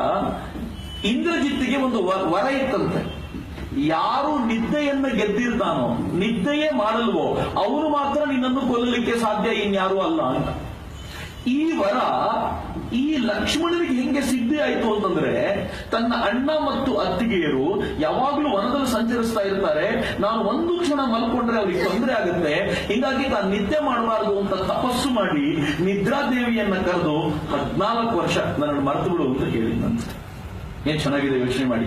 14 ವರ್ಷ ನನ್ನ ಮರೆತು ಬಿಡು ಅಂತ ಕೇಳಿದಾಗ 14 ವರ್ಷದಲ್ಲಿ ಅವಳು ಕೇಳ್ತಾಳೆ, ನಿನ್ನ ನಾನು ಮರಿತೀನಿ ಸರಿ, ನಿನಗೆ ನಿದ್ದೆ ಬರಲ್ಲ, ಆದ್ರೆ ಇದಕ್ಕೆ ಪೂರಕವಾಗಿ ಏನಾದ್ರೂ ಮಲ್ಕೋಬೇಕಲ್ಲ. ಅವಳ ನನ್ನ ಹೆಂಡತಿ ಹೋಗಿರ್ಕೊ ನೀನು. ಊರ್ಮಿಳೆ 14 ವರ್ಷಗಳ ಕಾಲ ಲಕ್ಷ್ಮಣನ ಅಷ್ಟು ನಿದ್ದೆ ತಾನ್ ಮಾಡಿದ್ಲಂತೆ. ಬಹಳ ಖುಷಿ ಅನ್ಸದ್ ನಮ್ಗೆ, ಏನ್ ನಿದ್ದೆ ಮಾಡೋದೇ ಮಾಡೋದು ಅಂತ. 14 ವರ್ಷಗಳ ಕಾಲ ಮಲ್ಕೊಳ್ಳೋದು ತಮಾಷೆಯ ಮಾತಲ್ಲ. ಅವಳಿಗೆ ಗೊತ್ತಿದೆ ಇದು ತನ್ನ ಗಂಡನಿಗೋಸ್ಕರ ತಾನು ನಿದ್ದೆ ಮಾಡಬೇಕು ಅಂತ. ಹಂಗಂತ ಓದಿದಾಗ ನನಗೆ ಆಶ್ಚರ್ಯ ಆಗೋಯ್ತು, ಏನ್ ವಿಚಿತ್ರವಾಗಿದ್ದು. ಪ್ರಕ್ಷೇಪದ ಕಥೆ ಮುಂದೆ ಸೇರ್ಕೊಂಡಿರೋ ಕಥೆ ಆದ್ರೂ ಕೇಳಲಿಕ್ಕೆ ಬಹಳ ರೋಚಕವಾಗಿದೆ. ಅವಳು ತನ್ನ ಇಡೀ ಜೀವನವನ್ನ ತನ್ನ ಅತ್ತೆಯಂದಿರ ಸೇವೆ ಮಾಡ್ತಾ, ಅದು ಬಿಟ್ರೆ ಮಲ್ಕೊಳ್ಳೋದು ಬಿಟ್ರೆ ಮತ್ತೆ ಕೆಲಸ ಮಾಡಿರ್ಲಿಕ್ಕಿಲ್ಲ. ಅವಳು ತನ್ನ ಗಂಡನಿಂದ ದೂರ ಇರಬೇಕು. ನನಗೆ ಲಕ್ಷ್ಮಣ ಒಂದು ವಿಶೇಷವಾದ ಶಕ್ತಿ ಅನ್ಸೋದು ಯಾವಾಗ ಅಂತಂದ್ರೆ, ರಾಮ ಸೀತೆಯನ್ನ ಕಳ್ಕೊಂಡಾಗ ಮರಗುತ್ತಾನಲ್ಲ, ನನ್ನ ಸೀತೆಯನ್ನು ಕಳ್ಕೊಂಡೆ, ನನ್ನ ಸೀತೆ ಹೋದ್ಲು, ನನ್ನ ಸೀತೆ ಈ ವಸಂತ ಕಾಲದಲ್ಲಿ ಹೆಂಗಿದ್ದಿರ್ಬೋದು, ಮಳೆ ಆಗ್ತಿರುವಾಗ ಅವಳು ಏನ್ ಮಾಡ್ತಿರ್ಬೋದು, ಇಲ್ಲಿ ನವಿಲುಗಳು ನರ್ತನ ಮಾಡ್ತಿರುವಾಗ ರಾಮ ಪ್ರಲಪಿಸ್ತಾನೆ, ಆ ನವಿಲುಗಳು ನೋಡಿ ನರ್ತನ ಮಾಡ್ತಾ ಇವೆ, ನಂಗೆ ಹೊಟ್ಟೆ ಉರಿತಾ ಇದೆ, ನನ್ನ ಸೀತೆ ಇಲ್ಲ. ರಾಮನ ಈ ಎಲ್ಲ ದೃಷ್ಟಿಕೋನವನ್ನ ಪಕ್ಕದಲ್ಲಿ ನಿಂತ್ಕೊಂಡು ನೋಡ್ತಾನೆ ಇರ್ತಾನೆ ಲಕ್ಷ್ಮಣ. ಅವ್ರು ಯಾವತ್ತಾದ್ರೂ ಅವನ ಹೆಂಡತಿ ನೆನಪ ಆಗ್ಲಿಲ್ವಾ? ಯೋಚನೆ ಮಾಡಿ ಕೂತ್ಕೊಂಡು ಅಂತ. ಒಂದು ರಾಮಾಯಣ ಎಷ್ಟು 100 ದಿಕ್ಕಿನಲ್ಲಿ ಆಲೋಚನೆಗೆ ಪ್ರೇರೇಪಣೆ ಮಾಡುತ್ತೆ. ರಾಮ ಅಂತೂ ಪ್ರಲಪಿಸ್ತಾ ಹಾಗಿರ್ಬೇಕಾದ್ರೆ ಲಕ್ಷ್ಮಣ ಬುದ್ಧಿ ಹೇಳ್ತಾನೆ, ಅಣ್ಣ ನೀನು ಜಿತೇಂದ್ರಿಯ, ನೀನ್ ಯಾಕೆ ಹಿಂಗ್ ಪ್ರಲಪಿಸ್ತಾ ಇದ್ದೀಯಾ? ಅತ್ತಿಗೆಯನ್ನ ತಗೊಂಡ್ಬರೋದು ನನ್ನ ಜವಾಬ್ದಾರಿ, ಒಂದು ಸಲ ಎಲ್ಲಿದ್ದಾಳೆ ಅಂತ ಗೊತ್ತಾಗಲಿ, ಆಮೇಲೆ ಅವಳು ಹೇಗಾದ್ರೂ ಸರಿ ಅವಳನ್ನು ಕರ್ಕೊಂಡು ಬರೋ ಜವಾಬ್ದಾರಿನ ನಾನು ವಹಿಸ್ಕೊತೀನಿ ಅಂತ ಅಣ್ಣನಿಗೆ ಬುದ್ಧಿವಾದ ಹೇಳ್ತಾನಲ್ಲ ಲಕ್ಷ್ಮಣ. ಕಾವ್ಯದ ಸೌಂದರ್ಯ ಎಷ್ಟು ಚೆನ್ನಾಗಿದೆ ಅಂತ ಯೋಚನೆ ಮಾಡಿ. ರಾಮಾಯಣದಲ್ಲಿ ಏನು ಇಲ್ಲ ಅಂತ ಹೇಳೋಂಗೇ ಇಲ್ಲ ನೀವು, ಅಷ್ಟು ಸುಂದರವಾಗಿದೆ ಕಾವ್ಯ. ಅದಕ್ಕೆ ತುಂಬಾ ಓಡಾಡ್ತಿದೆ ಇತ್ತೀಚೆಗೆ ವಾಟ್ಸಪ್ ಅಲ್ಲೆಲ್ಲ, ಬಹಳ ಚೆನ್ನಾಗಿದೆ. ಡೇವಿಡ್ ಫ್ರಾಲಿ ಇದನ್ನು ಹೇಳ್ತಾರೆ ಬಹಳ ಸುಂದರವಾಗಿ. ರಾಮ, ಲಕ್ಷ್ಮಣ, ಸೀತೆ ಇವರೆಲ್ಲ ಯಾರು ಅಂತ. ರಾಮ ಆತ್ಮದ ಸಂಕೇತ ಅಂತ. ರಾಮನನ್ನ ಇವರು ದೇವರು ಭಗವಂತ ಅಂತೆಲ್ಲ ಕರೆದಾಗ ಆತ್ಮಸ್ವರೂಪಿ ಅನ್ನೋ ಕಾರಣಕ್ಕೋಸ್ಕರ ಹೇಳೋದು. ಸರ್ವತ್ತ ಆತ್ಮ ಅದು ರಾಮ. ಸೀತೆ ಅನ್ನೋದು ಬುದ್ಧಿ. ಆತ್ಮ ಬುದ್ಧಿ ಎರಡು ಸೇರಿದಾಗ ಈ ಜ್ಞಾನ ರೈಸ್ ಆಗುತ್ತೆ, ಜ್ಞಾನ ಮೇಲಕ್ಕೆ ಬರುತ್ತೆ, ನವನೀತವಾಗುತ್ತೆ. ಸ್ವಾಮೀಜಿ ಹೇಳಿದಂತೆ ಆ ಬೆಣ್ಣೆ ಹೊರಗೆ ಬರುತ್ತೆ ಅಂತ ಹೇಳ್ತಾರಲ್ಲ, ಬುದ್ಧಿ ಮತ್ತು ಆತ್ಮಗಳು ಜೊತೆಯಾಗಬೇಕು, ಅಥವಾ ಬುದ್ಧಿಯ ಜ್ಞಾನದ ಕಾರಣದಿಂದಾಗಿ ಆತ್ಮಜ್ಞಾನ ಪ್ರಚೋದನೆ ಆಗುತ್ತೆ. ಲಕ್ಷ್ಮಣ ಜಾಗೃತಿಯ ಸಂಕೇತ ಅಂತ, ಯಾವಾಗಲೂ ನಿದ್ದೆ ಮಾಡ್ತಿರ್ಲಿಲ್ಲ ಅವನು. ರಾವಣ ಇದ್ದಾನಲ್ಲ, ಈ ರಾವಣ ಅಪಹರಣ ಮಾಡುವಂತವನು. ಈ ಅಪಹರಣ ಮಾಡುವಂತ ರಾವಣ ಸೀತೆಯನ್ನ ರಾವಣ ಅನ್ನೋದು ಈಗೋದ ಸಂಕೇತ, ಅಹಂಕಾರದ ಸಂಕೇತ. ಯಾವಾಗ ಅಹಂಕಾರ ಜಾಸ್ತಿ ಆಗುತ್ತೋ ಅವಾಗ ಬುದ್ಧಿ ಸ್ಥಿಮಿತದಲ್ಲಿರಲ್ಲ, ಅಹಂಕಾರ ಬುದ್ಧಿಯನ್ನ ಅಪಹರಿಸಿ ಬಿಡುತ್ತೆ.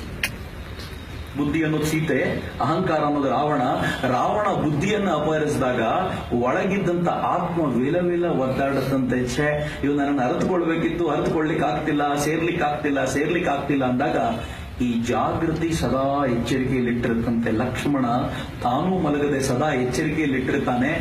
ಆಗ ಈ ಆತ್ಮಕ್ಕೆ ಶಕ್ತಿ ಯಾವುದು ಅಂದರೆ, ಪ್ರಾಣರೂಪಿಯಾಗಿರುವಂತ ಆಂಜನೇಯನ ಶಕ್ತಿಯಿಂದ ಈಗೋನ ಮಟ್ಟ ಹಾಕೊಂಡು ಅದ್ರ ಜೊತೆಗಿರೋ ಬುದ್ಧಿಯನ್ನ ಕಿತ್ಕೊಂಡು ಬಂದು ಅದನ್ನ ಆತ್ಮದೊಂದಿಗೆ ಬೆಸೆದ ನಂತರ ನಮಗೆ ಮೋಕ್ಷ ದಕ್ಕುತ್ತೆ ಎನ್ನುವುದು ಇಡೀ ರಾಮಾಯಣದ ಮೂಲ ಸತ್ವ ಅಂತ ಹೇಳ್ತಾರೆ. ಏನ್ ಚೆನ್ನಾಗಿದೆ ಕೇಳಿ, ಎಷ್ಟು ಸುಂದರವಾಗಿದೆ. ಇಡೀ ಹಿಂದೂ ಧರ್ಮ ಇದೆಯಲ್ಲ, ಈ ತರದ ಅನೇಕ ಅಂತರ್ ತತ್ವಗಳ ಮೇಲೆ ಕಟ್ಟಲ್ಪಟ್ಟಿರುವಂತದ್ದು. ಅದರಲ್ಲಿ ಎಷ್ಟು ಅಂತರ್ನಿಹಿತ ತತ್ವಗಳಿವೆ ಅಂತಂದ್ರೆ ಅರ್ಥ ಮಾಡ್ಕೊಳ್ಳಿಕ್ಕೆ ಆಗದೆ ಹೋದ್ರೆ ಬಲು ಕಟ್ಟ, ಎಲ್ಲವೂ ಮೇಲ್ನೋಟಕ್ಕೆ ಮಾತ್ರ ಕಾಣುತ್ತೆ. ನಾನು ಸುಮ್ಮನೆ ಯೋಚನೆ ಮಾಡ್ತಿರ್ತೇನೆ, ಅನೇಕರು ನಂಗೆ ಪ್ರಶ್ನೆ ಕೇಳ್ತಾರೆ, ಅನೇಕರು ಬರ್ತಾರೆ. ಇತ್ತೀಚೆಗಂತೂ ಈ ವಹಾಬಿಗಳು ದೊಡ್ಡ ಕಾಟ ಶುರುವಾಗ್ಬಿಟ್ಟಿದೆ. ವಹಾಬಿಗಳನ್ನ ಸ್ವತಃ ಮುಸಲ್ಮಾನರೇ ಒಪ್ಕೊಳ್ಳಲ್ಲ. ಈ ವಹಾಬಿಗಳು ಗೋರಿಯನ್ನ ಗೌರವಿಸುವ ಮುಸಲ್ಮಾನರನ್ನು ಒಪ್ಕೊಳ್ಳಲ್ಲ. ಈ ವಹಾಬಿಗಳು ಶಿಯಾಗಳನ್ನು ಒಪ್ಕೊಳ್ಳಲ್ಲ. ಅವರಿಗಿರೋದು ಒಂದೇ ಒಂದು, ಇದ್ದವ್ರನ್ನೆಲ್ಲ ಕನ್ವರ್ಟ್ ಮಾಡಬೇಕು, ಇವ್ರನ್ನೆಲ್ಲ ಅರಬ್ ಸ್ಥಾನಕ್ಕೆ ನಿಷ್ಠರನ್ನಾಗಿ ಮಾಡಬೇಕು ಅನ್ನುವಂತ ಏಕೈಕ ಹಠದಿಂದ ಈ ರಾಷ್ಟ್ರದಲ್ಲಿ, ಕರ್ನಾಟಕದಲ್ಲೂ ವಿಶೇಷವಾಗಿ ಕೆಲಸ ಮಾಡ್ತಿದ್ದಾರೆ. ಎಷ್ಟರ ಮಟ್ಟಿಗೆ ಹುಚ್ಚಿದೆ ಅಂತಂದ್ರೆ ಭಗವಂತನ ರೂಪವನ್ನು ಕಲ್ಪಿಸಿಕೊಳ್ಳಿಕ್ಕೂ ಸಾಧ್ಯವಾಗದು. ಇಲ್ಲಿ ಬಹಳ ಜನ ಧರ್ಮದ ಪರಿಚಯ ಇದ್ದವರೇ ಇದ್ದೀರಿ. ಸುಮ್ಮನೆ ಹೇಳ್ತೀನಿ ನಾನು, ಹಿಂದೂ ಧರ್ಮದ ವೈಶಿಷ್ಟ್ಯ ಅಂದ್ರೆ ಒಂದು ಪರ್ಮುಟೇಷನ್ ಕಾಂಬಿನೇಷನ್ ಯೋಚನೆ ಮಾಡಿ. ಹೇಗಿರ್ಬೋದು ಭಗವಂತ ಅಂತಂದ್ರೆ ಗುಣ ಮತ್ತು ಆಕಾರ, ಇವೆರಡರ ಆಧಾರದ ಮೇಲೆ ಜಗತ್ತಿನ ಎಲ್ಲ ತತ್ವಗಳು ಮಂಡಿಸಲ್ಪಡುತ್ತವೆ. ಸಗುಣ ಸಾಕಾರ, ಅವನಿಗೆ ಗುಣನೂ ಇರುತ್ತೆ ಆಕಾರನೂ ಇರುತ್ತೆ. ಎಕ್ಸ್ಟ್ರೀಮ್ ಎಂಡ್ ನಾಲ್ಕನೇದು ನಿರ್ಗುಣ ನಿರಾಕಾರ. ಒಂದು ಸಗುಣ ಸಾಕಾರ. ಸಗುಣ ಸಾಕಾರ ಅಂದ್ರೆ ರಾಮ, ಅವನಿಗೆ ಆಕಾರನೂ ಕೊಟ್ಟಿದ್ದೀವಿ, ಗುಣಗಳು ಇವೆ, ಎಲ್ಲವೂ ಇದೆ. ನಿರ್ಗುಣ ನಿರಾಕಾರ ಅಂದ್ರೆ ಪರಬ್ರಹ್ಮ ತತ್ವ, ಅದಕ್ಕೆ ಗುಣವೂ ಇಲ್ಲ ಆಕಾರವೂ ಇಲ್ಲ. ಅದೊಂದು ಅದ್ಭುತವಾದ ಕಲ್ಪನೆ, ಅದು ಆ ಥರದ ಚಿಂತನೆಯಲ್ಲಿದ್ದೀವಿ. ಇವೆರಡರ ನಡುವೆ ಸಗುಣ ನಿರಾಕಾರ ಬರುತ್ತೆ, ನಿರ್ಗುಣ ಸಾಕಾರ ಬರುತ್ತೆ. ಇಡೀ ವಹಾಬಿಗಳು ಹೇಳೋದು ಯಾವುದು ಅಂತಂದ್ರೆ ಸಗುಣವಾಗಿರುವ ನಿರಾಕಾರವಾಗಿರುವಂತ ಭಗವಂತನನ್ನ, ಆರಂಭದ್ದು ಅಲ್ಲ ಕೊನೆಯದ್ದು ಅಲ್ಲ, ಮಧ್ಯದ್ದು ಒಂದನ್ನ. ಬಹಳ ಚೆನ್ನಾಗಿದೆ. ಅವ್ರು ಎಷ್ಟು ಚೆನ್ನಾಗಿ ಹೇಳ್ತಾರೆ ಅಂದ್ರೆ ಭಗವಂತನಿಗೆ ಆಕಾರ ಇಲ್ಲ, ಆದ್ರೆ ಗುಣಗಳೆಲ್ಲವೂ ಇವೆ. ಅವನು ಸರ್ವವ್ಯಾಪಿ, ಸರ್ವಶಕ್ತ, ಸರ್ವಾಂತರ್ಯಾಮಿ. ಮಜವಾಗಿದೆ. ಅವನು ಸರ್ವಾಂತರ್ಯಾಮಿ ಆಗಿದ್ದಾನೆ, ಆಕಾರ ಮಾತ್ರ ಇಲ್ಲ. ಅವನು ಸರ್ವಶಕ್ತನಾಗಿದ್ದಾನೆ, ಅವನಿಗೆ ಆಕಾರ ಇಲ್ಲ. ಅವನು ಏನು ಬೇಕಿದ್ರೂ ಮಾಡೋದಲ್ಲ, ಅವನಿಗೆ ಆಕಾರ ಇಲ್ಲ. ಇವೆಲ್ಲವನ್ನು ಹೇಳ್ತಿರಲ್ಲ. ಆಕಾರವಿಲ್ಲದ ಈ ಭಗವಂತ ಸರ್ವಶಕ್ತನಾಗಿದ್ರೆ ಚಕ್ರವರ್ತಿ ಸೂಲಿಬೇಲಿಯ ರೂಪದಲ್ಲಿ ಯಾಕೆ ಬರಬಾರದು? ಸರ್ವಶಕ್ತ ಹೌದು ತಾನೆ? Is there any problem? ಆಕಾರವಿಲ್ಲದ ಭಗವಂತ ಸರ್ವ ಸಮರ್ಥನಾಗಿ ಎಲ್ಲೆಡೆಯಲ್ಲೂ ಇರಬಹುದಾದ್ರೆ ಇಲ್ಲಿ ಕೂತಿರೋರು ಎಲ್ಲ ಹೃದಯದಲ್ಲೂ ಕೂತ್ಕೊಳ್ಳುವ ಸಾಮರ್ಥ್ಯ ಅವನಿಗೆ ಯಾಕಿಲ್ಲ? ಈ ಪ್ರಶ್ನೆ ಕೇಳಿದ್ರೆ ಉತ್ತರ ಇಲ್ಲ. ಈ ಪ್ರಶ್ನೆ ಉತ್ತರ ಕೊಡಬಲ್ಲದು ಹಿಂದೂ ಧರ್ಮ ಮಾತ್ರ ಭೂಮಂಡಲದ ಮೇಲೆ. ಯಾಕಂದ್ರೆ ಭಾರತ ಹೇಳುತ್ತೆ ಭಗವಂತ ಎಲ್ಲೋ ಗರ್ಭಗುಡಿಯಲ್ಲಿ ಇಲ್ಲ. ನೀವೇನಾದ್ರೂ ಭಗವಂತನನ್ನು ನೋಡಬೇಕು ಅಂದ್ರೆ ಗರ್ಭಗುಡಿಗೆ ಹೋಗಬೇಕಾದ ಅಗತ್ಯ ಇಲ್ಲ. ನೀವು ಭಗವಂತನನ್ನು ನೋಡಬೇಕು ಅಂದ್ರೆ ಭಾರತ ಹೇಳುತ್ತೆ ಕಣ್ಣು ಮುಚ್ಚಿಕೊಂಡು ಒಳಗೆ ನೋಡಿ, ಅಂತರಂಗದ ಬೆಳಕು ಏನು ಕಾಣುತ್ತೋ ಅದೇ ರಾಮ ಅಂತ ಭಾರತ ಹೇಳುತ್ತಲ್ಲ. ಇದು ಶಕ್ತಿ ಅಂತ ಅರ್ಥ ಆಗುದಿಲ್ಲ ಅನೇಕ ಬಾರಿ. ಹೇಗಿದೆ ಯೋಚನೆ ಮಾಡಿ. ನೀರನ್ನು ನೀವು ತಗೊಂಡ್ರೆ ಬಹಳ ಸಿಂಪಲ್ ಆಗಿ ನಾನು ಹೇಳಲಿಕ್ಕೆ ಇಚ್ಛೆ ಪಡ್ತೀನಿ. ಶಿವನ ಕುರಿತಂತೆ ಕಲ್ಪನೆ ಬಂದಾಗ ಶಿವನ ಧ್ಯಾನದ ಕಲ್ಪನೆ ಎಲ್ಲ ಹೇಳ್ತಾರೆ. ನಮ್ಮ ಹಿಂದೂ ಧರ್ಮ ಎಷ್ಟು ಸುಂದರ ಅಂದ್ರೆ ಶಿವ ಮೈ ಮೇಲೆ ಬೂದಿ ಬಳ್ಕೊಂಡಿರೋನು. ಶಿವ ಯಾರು ಅಂತ ಅರ್ಥ ಮಾಡ್ಕೊಳ್ಳಿ ಅಂತ.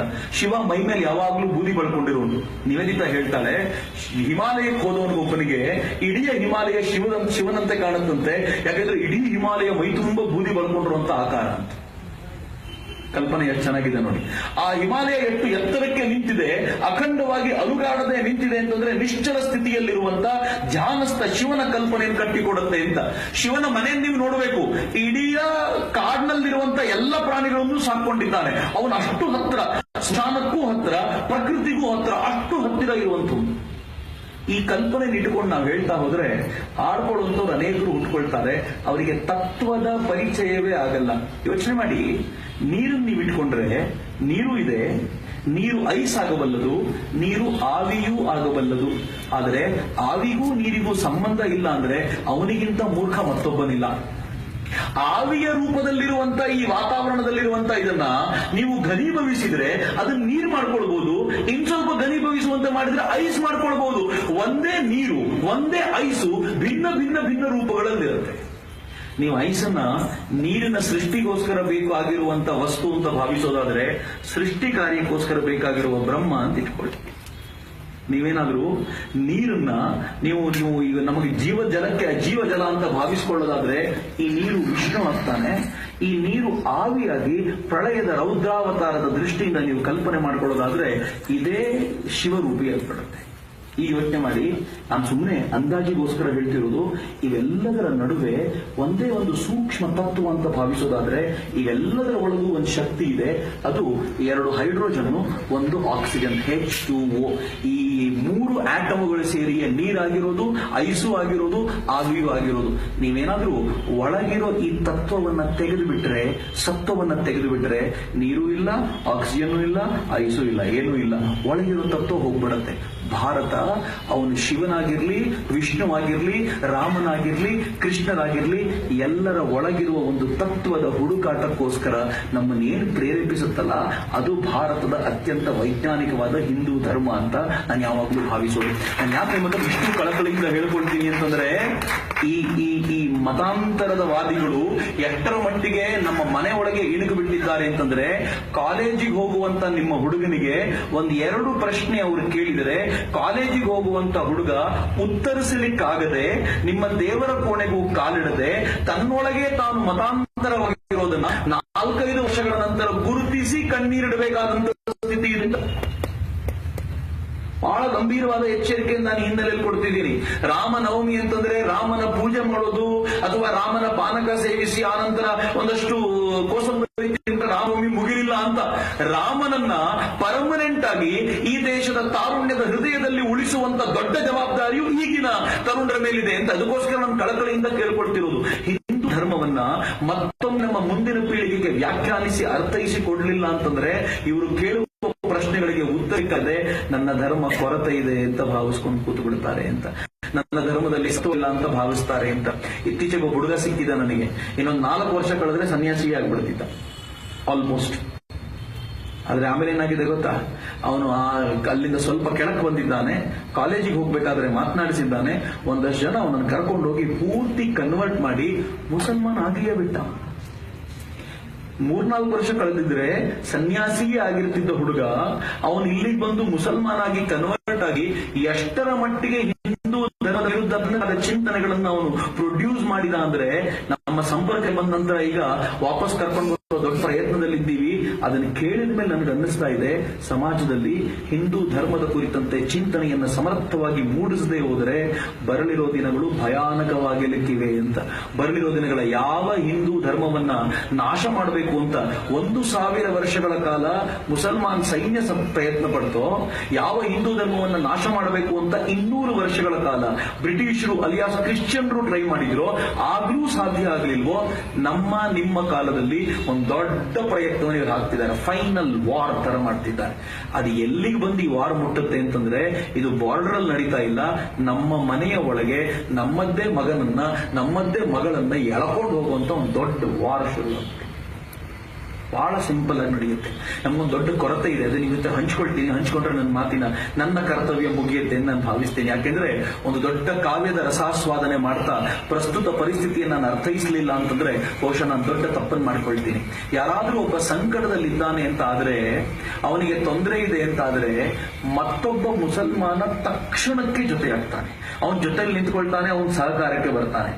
ಆದ್ರೆ ಯಾರಾದ್ರೂ ಒಬ್ಬ ಹಿಂದೂ ತೊಂದರೆಯಲ್ಲಿದ್ದಾನೆ ಅಂತಂದ್ರೆ, ಯಾವತ್ತಾದ್ರೂ ನಮ್ಮ ಹುಡುಗ ತೊಂದರೆಯಲ್ಲಿದ್ದಾನೆ ಅಂತ ನಮ್ಗೆ ಅನ್ಸುತ್ತಾ?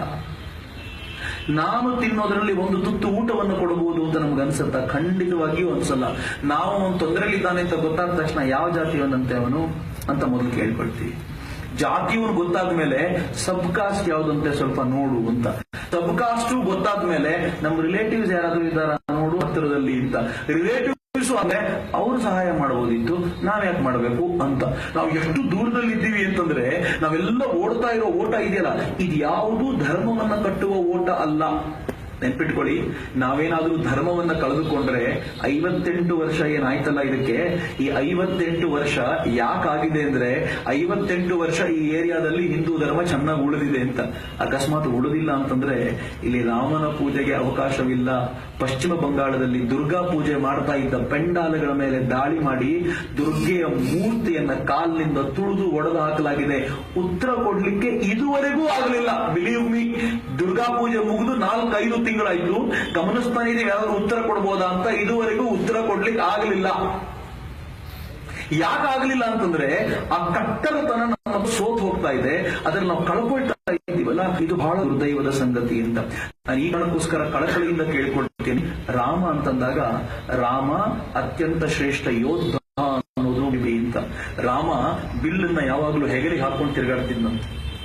ಸೀತೆ ಕೇಳ್ತಾಳೆ, ಎಷ್ಟು ಒಳ್ಳೆಯವನು ನೀನು, ಕಾಡಿನಲ್ಲಿ ಬರುವಂತ ಪ್ರಸಂಗಗಳು ಚಂದ, ನೀನ್ ಎಷ್ಟು ಒಳ್ಳೆಯವನು, ಸಕಲ ಜೀವಿಗಳಿಗೂ ಅಭಯ ಕೊಡಬೇಕಾಗಿರೋ ನೀನು ಅದನ್ನ ಬಿಟ್ಬಿಟ್ಟು ಒಂದೇ ಒಂದು ತಪ್ಪು ನಿನ್ನೊಳಗೆ ಇರೋದು ಏನು ಅಂತಂದ್ರೆ, ನೀನ್ ಯಾವಾಗ್ಲೂ ಕೈಯಲ್ಲಿ ಆಯುಧಗಳನ್ನು ಹಿಡ್ಕೊಂಡು ಹೋಗ್ತೀಯ. ಒಬ್ಬ ಶ್ರೇಷ್ಠ ಪುರುಷ ಏನಿರಬೇಕು ಅಂತಂದ್ರೆ ಅವನು ಮೃದು ಮಾತುಗಳನ್ನ ಆಡಬೇಕು. ಅವಳು 3 ಕ್ಯಾರೆಕ್ಟರ್ ಹೇಳ್ತಾಳೆ, ಮೃದು ಮಾತುಗಳನ್ನ ಆಡಬೇಕು. ನಿನಗೆ ಕಠಿಣ ಅಂತ ಗೊತ್ತಿಲ್ಲ ಶ್ರೇಷ್ಠ ಪುರುಷ. ಎರಡನೇ ಮಾತು, ಏಕಪತ್ನಿ ವೃತಸ್ಥನಾಗಿರ್ಬೇಕು. ಪರಸ್ತ್ರೀಯನ್ನು ಕಣ್ಣೆತ್ತು ನೋಡಬಾರದು. ನನಗದರಲ್ಲಿ ಅನುಮಾನವೇ ಇಲ್ಲ, ನೀನ್ ನನ್ನನ್ನು ಬಿಟ್ರೆ ಇನ್ಯಾರು ನೋಡಲ್ಲ ಅಂತು. ಮೂರನೇದು, ಅವನ ಆಯುಧಗಳನ್ನ ಕೈಯಲ್ಲಿ ಇಟ್ಕೊಂಡು ತಿರುಗಾಡಬಾರದು ಅಂತ ಹೇಳ್ತಾರೆ ಶ್ರೇಷ್ಠ ಪುರುಷ. ಇದೊಂದನ್ನು ಯಾಕೆ ಮಾಡ್ಲಿಲ್ಲ ನೀನು ಅಂತ ಸೀತೆ ಕೇಳಿದಾಗ ರಾಮ ಹೇಳ್ತಾನೆ, ನನ್ನ ಕೆಲಸ ಇರೋದು ಭರತನ ರಾಜ್ಯದಲ್ಲಿ ಅಧರ್ಮ ನಡೆಯದಂತೆ ನೋಡಿಕೊಳ್ಳೋದು ನನ್ನ ಜವಾಬ್ದಾರಿ. ಭರತ ಆ ಕೆಲಸ, ಕಾಡಿಗೆ ಬಂದಿದ್ದೀನಿ ಅಂತ ಹೇಳ್ಕೊಳ್ಳಲ್ಲ, ಅವನು ವನವಾಸದಲ್ಲಿದ್ದೀನಿ ಅಂತ ಹೇಳ್ಕೊಳ್ಳಲ್ಲ. ಭರತನ ರಾಜ್ಯ, ಇಡೀ ಭೂಮಂಡಲ ಭರತನಿಗೆ ಸೇರಿದ್ದು. ಇವನ ರಾಜ್ಯದಲ್ಲಿ ಅಧರ್ಮ ಇಲ್ಲದಂತೆ ನೋಡಿಕೊಳ್ಳೋದು ನನ್ನ ಜವಾಬ್ದಾರಿ. ಇವನ ರಾಜ್ಯದಲ್ಲಿ ಎಲ್ಲರಿಗೂ ಅಭಯ ಕೊಡಬೇಕಾಗಿರೋದ್ರಿಂದ ಯಾವಾಗಲೂ ಬಿಲ್ಲನ್ನು ಇಟ್ಕೊಂಡು ತಿರುಗಾಡ್ತಿರ್ತೀನಿ. ನನ್ನ ಕೈಯಲ್ಲಿ ಬಿಲ್ ಇರೋದ್ರಿಂದ ಯಾರು ಮಿಸ್ಕ್ರಿಯೆಂಟ್ಸ್ ಇರ್ತಾರೋ, ಯಾರು ಅಧರ್ಮ ಮಾರ್ಗದಲ್ಲಿ ನಡೆಯೋರು ಇರ್ತಾರೋ ಹೆದರ್ಕೊಳ್ತಾರೆ. ಅದಕ್ಕೋಸ್ಕರ ಬಿಲ್ ಇಟ್ಕೊಂಡಿದ್ದೀನಿ ಅಂತ. ಏನ್ ಸುಂದರವಾದ ಕಲ್ಪನೆ. ನಾವೆಲ್ಲ ದೊಡ್ಡ ಪ್ರಾಬ್ಲಮ್ ಏನು ಅಂದ್ರೆ, ರಾಮನ ಕೈಯಲ್ಲಿ ಬಿಲ್ಲು ಬಾಣ ಕೊಟ್ವಿ, ನಾವು ಸೈಲೆಂಟ್. ನಾವು ಕೃಷ್ಣನ ಕೈಯಲ್ಲಿ ಚಕ್ರ ಕೊಟ್ವಿ, ನಾವು ಸೈಲೆಂಟ್. ನಾವು ದುರ್ಗಾ ಮಾತೆಯ ಕೈಯಲ್ಲಿ ಎಲ್ಲಾ ಆಯುಧಗಳನ್ನು ಕೊಟ್ಟು ನೀನ್ ನೋಡ್ಕೋ ಅಂತಂದ್ವಿ, ನಾವು ಸೈಲೆಂಟ್ ಆದ್ವಿ. ನಾವು ಆಯುಧ ಹಿಡಬೇಕು ಅಂತಿಲ್ಲ, ಕೊನೆ ಪಕ್ಷ ಮನಸ್ಸಿನೊಳಗಾದ್ರೂ ಒಂದು ಸುಂದರವಾದ ರೂಪವನ್ನು ಕಟ್ಕೋಬೇಕಲ್ಲ. ಇಲ್ಲಿಂದ ಆಚೆ 20 ವರ್ಷಗಳ ನಂತರ ಧರ್ಮ ಮತ್ತು ದೇಶಗಳ ಪರಿಕಲ್ಪನೆ ಹೇಗಿರಬೇಕು ಅನ್ನುವಂತ ಒಂದು ಚಿಂತನೆ ಕಟ್ಕೋಬೇಕಾಗಿರೋದು ನಮ್ಮ ಕರ್ತವ್ಯ. ಹೀಗಾಗಿ ರಾಮನ ಕುರಿತಂತೆ ಧ್ಯಾನ ಮಾಡಬೇಕಾದಾಗ ರಾವಣನ ನಾಶದ ಕುರಿತಂತೆಯೂ ಧ್ಯಾನ ಮಾಡಬೇಕು ಅಂತ. ರಾಮನ ಕುರಿತಂತೆ ಧ್ಯಾನ ಮಾಡಬೇಕಾದಾಗ ಲಂಕೆಯಲ್ಲಿ ಕಟ್ಟಿರುವಂತಹ ಸೌಧವನ್ನು ಬಿಟ್ಟು ಅಯೋಧ್ಯೆಗೆ ಮರಳುವಂತ ರಾಮನ ಕಲ್ಪನೆ ನಮಗಾಗಬೇಕು ಅಂತ. ಏನ್ ಚಂದದ ಕಲ್ಪನೆ ಅದು. ರಾಮನ ಕುರಿತಂತೆ ನಾವು ಧ್ಯಾನಿಸಬೇಕಾದಾಗ ತಾನು ತನ್ನ ಸಾಮ್ರಾಜ್ಯವನ್ನ, ಭರತನ ಸಾಮ್ರಾಜ್ಯದ ರಕ್ಷಣೆಗೋಸ್ಕರ ಹೇಗೆ ಇಡೀ ಭೂಮಂಡಲವನ್ನ ಪ್ರದಕ್ಷಿಣೆ ಮಾಡ್ಲಿಕ್ಕೂ ಸಿದ್ಧನಾಗಿದ್ನೋ ಆ ತರದ ಭಾವವನ್ನು ನಮ್ಮಲ್ಲಿ ಬೆಳೆಸ್ಕೊಳ್ಬೇಕಾದಂತ ಅಗತ್ಯ ರಾಮನ ಮೂಲಕ ನಮ್ಗೆ ಹುಟ್ಟತ್ತೆ ಅಂತ. ಒಂದು ಸಂತೋಷ, ಆ ತರದೊಂದು ವಾತಾವರಣ ತುಂಬಾ ಬೇಗ ಸೃಷ್ಟಿಯಾಗ್ತಿದೆ. ಇವತ್ತು ಹೋಗ್ಬೇಕಾದ್ರೆ ದೇವರಲ್ಲಿ ಪ್ರಾರ್ಥನೆ ಮಾಡ್ಕೊಂಡು ಹೋಗಿ, ವ್ಯವಸ್ಥೆಗಳು ನಮಗೆ ಬೇಕಾಗಿರುವಂತೆ ಸೆಟ್ ಆಗ್ತಾ ಇದೆ. ಎಷ್ಟು ಚೆನ್ನಾಗಿ ಸೆಟ್ ಆಗ್ತಿದೆ ಅಂತಂದ್ರೆ, ಮುಂದಿನ ರಾಮನವಮಿಯ ವೇಳೆಗೆ ರಾಮ ಮಂದಿರದಲ್ಲಿ ಅನೇಕರು ಹೋಗಿ ಪೂಜೆ ಮಾಡಿದ್ರೆ ಆಶ್ಚರ್ಯ ಪಡಬೇಕಾಗಿಲ್ಲ. ಅಯೋಧ್ಯೆಯ ರಾಮ ಮಂದಿರವಿದೆ ಅಂತ ವಾತಾವರಣ ತುಂಬಾ ಚೆನ್ನಾಗಿ ಸೆಟ್ ಆಗ್ತಿದೆ. ಇವತ್ತು ನಾನು ಬರಬೇಕಾದ್ರೆ ನೋಡ್ಕೊಂಡು ಬಂದೆ, ಶಿಯಾ ಮುಸ್ಲಿಮರು ಒಂದಷ್ಟು ಜನ ಸೇರ್ಕೊಂಡು ತುಂಬಾ ಗಂಭೀರ ಧ್ವನಿಯಲ್ಲಿ ಹೇಳಿದ್ದಾರೆ, ಗೋ ಹತ್ಯೆಯನ್ನ ಭಾರತದಲ್ಲಿ ಮಾಡಲಿಕ್ಕೆ ಬಿಡಬಾರದು, ಟ್ರಿಪಲ್ ತಲಾಖನ ನಿಷೇಧ ಆಗಬೇಕು, ಮತ್ತು ಹಿಂದೂಗಳೊಂದಿಗೆ ನಾವು ಪ್ರೀತಿಯಿಂದ ಇರಬೇಕಾಗಿರೋದ್ರಿಂದ ಅವರು ಪೂಜಿಸುವಂತ ರಾಮ ಹುಟ್ಟಿದ ಜಾಗದಲ್ಲಿ ಮಂದಿರಕ್ಕೆ ನಾವು ವ್ಯವಸ್ಥೆ ಮಾಡಿಕೊಡಬೇಕು ಅಂತ ಅನೇಕ ಮುಸ್ಲಿಂ ಕ್ಲರ್ಕ್ಸ್ ಗಳು ಕೇಳಲಿಕ್ಕೆ ಶುರು ಮಾಡಿದ್ದಾರೆ. ತುಂಬಾ ಅದ್ಭುತವಾದ ಸಂಗತಿ ಅಂತ. ಯಾವುದನ್ನ ನನ್ನ ಜೀವಮಾನದಲ್ಲಿ ನೋಡ್ತೀವಿ ಅಂತ ನಾನು ಅನ್ಕೊಂಡಿರ್ಲಿಲ್ವೋ, ಇಲ್ಲಿರೋ ಹಿರಿಯರು ಅನೇಕರು ಅನ್ಕೊಂಡಿರ್ಲಿಲ್ವೋ, ಖುಷಿ. ನಾನು ನೋಡೋದು ಬಿಡಿ, ಅನೇಕ ಹಿರಿಯರು ನೋಡ್ಕೊಂಡೇ ಹೋಗ್ಬೋದು ಅಂತ. ರಾಮ ಮಂದಿರವನ್ನು ನೋಡಿಕೊಂಡು ಒಂದು ಸಲ ದರ್ಶನ ತೆಗೆದುಕೊಂಡು ಹೋಗ್ಬೋದಾದಂತ ವಾತಾವರಣ ನಿರ್ಮಾಣ ಆದ್ರೆ ಅಚ್ಚರಿ ಪಡಬೇಡಿ. ರಾಮ ಮಂದಿರ ಅಯೋಧ್ಯೆಯಲ್ಲಾಗುವುದು ಬಿಡಿ, ರಾಮ ಮಂದಿರ ಅಬುದಾಬಿಯಲ್ಲಿ ನಿರ್ಮಾಣ ಆಗುವ ಕಾಲವು ಬಹಳ ದೂರ ಇಲ್ಲ ಅಂತ. ಅಬುದಾಬಿಯ ರಾಜ, ದುಬೈನ ಶೇಖ್ಗಳು ಭಾರತದ ಮಂದಿರ ಕಟ್ಟಿಕೊಳ್ಳಿಕ್ಕೋಸ್ಕರ ಒಂದು ಜಾಗ ಕೊಡ್ತೀವಿ, ದಯಮಾಡಿ ಕಟ್ಟಿಕೊಳ್ಳಿ ಎಂದಿದ್ದಾರೆ. ರಷ್ಯಾದಲ್ಲಿ ರಾಮ ಮಂದಿರ ಕಟ್ಟಲಿಕ್ಕೋಸ್ಕರ ಜಾಗ ಕೊಡ್ತೀವಿ, ಒಂದು ರಾಮ ಮಂದಿರವನ್ನು ಕಟ್ಟಿಕೊಳ್ಳಿ ಅಂತ ರಷ್ಯನ್ ಅಧಿಕಾರಿಗಳು ಕೇಳ್ಕೊಂಡಿದ್ದಾರೆ, ರಾಜರುಗಳು ಅಥವಾ ಅಲ್ಲಿನ ಮಂತ್ರಿಗಳು ಕೇಳ್ಕೊಂಡಿದ್ದಾರೆ. ಎಷ್ಟರ ಮಟ್ಟಿಗೆ ಜಗದ್ವ್ಯಾಪಿಯಾದ ಬದಲಾವಣೆ ಬರ್ತಿದೆ ಅಂತಂದ್ರೆ, ಯಾವ ರಾಮ ಮರ್ಯಾದಾ ಪುರುಷೋತ್ತಮನೋ ಅವನು ಭಾರತಕ್ಕೆ ಮಾತ್ರ ಆದರ್ಶವಲ್ಲ, ಜಗತ್ತಿಗೆ ಆದರ್ಶವಾಗುವಂತ ಕಾಲ ಬಹಳ ಹತ್ರ ಬರ್ತಿದೆ. ಹೀಗಾಗಿ ಹೋಗ್ಬೇಕಾದ್ರೆ ಪ್ರಾರ್ಥನೆ ಮಾಡ್ಕೊಂಡು ಹೋಗಿ, ಭಾಗ್ಯವನ್ನ ನಮಗ್ ತಿಳಿಸು, ನಾವು ಕೂಡ ರಾಮ ಮಂದಿರ ನೋಡುವಂತ ವಾತಾವರಣ ನಿರ್ಮಾಣ ಆಗಲಿ, ಮತ್ತು ಆ ರಾಮ ಮಂದಿರವನ್ನ ಗೌರವಿಸುವಂತ, ಪ್ರೀತಿಸುವಂತ ಅನೇಕರು ಇಲ್ಲಿ ಬರಲಿ ಅಂತ. ರಾಮ ಮಂದಿರದ ಕಾವ್ಯದ ಮೇಲಿನ ವಿಚಾರಗಳನ್ನು ತೆಗೆದುಕೊಂಡು ಬಡದಾಡ್ತಾ ಇರುವಂತವ್ರು ಬಡದಾಡ್ತಾನೆ ಇರಲಿ, ಆದರೆ ರಾಮ ನಮ್ಮೆಲ್ಲರ ಮನಗಳನ್ನು ಬೆಳಗಲಿ ಅಂತ ನಾವು ಪ್ರಾರ್ಥನೆ ಮಾಡ್ಕೊಳ್ಳಿಕ್ಕೆ ಸಾಧ್ಯ. ಆದ್ರೆ ರಾಮನ ಜಯಂತಿ ಏನಿದೆ ನಾವು ಆಚರಿಸಿದ್ದೀವಿ, ಅದು ಸಾರ್ಥಕವಾಗತ್ತೆ. ರಾಮನ ಇವತ್ತಿನ ಈ ರಾಮನವಮಿ ಏನಿದೆ, ಈ ಸಾರ್ಥಕತೆಯನ್ನು ಗಳಿಸಿಕೊಳ್ಳಿಕ್ಕೋಸ್ಕರ ನಾವೆಲ್ಲರೂ ಜೊತೆಗೂಡಿದ್ದೀವಿ. ಸಾರ್ಥಕವಾಗಲಿ, ರಾಮ ನಮ್ಮೆಲ್ಲರ ಬದುಕನ್ನ ಬೆಳಗಿಸಲಿ ಅಂತ ಅತ್ಯಂತ ಕಳಕಳಿಯಿಂದ ಕೇಳ್ಕೊಳ್ತಾ ನನ್ನ ಮಾತುಗಳನ್ನು ಶ್ರೀರಾಮನ ಪದತಲಕ್ಕೆ ಸಮರ್ಪಿಸ್ತಾ ಇದ್ದೀನಿ. ವಂದೇ ಮಾತರಂ, ಜೈ ಹಿಂದ್.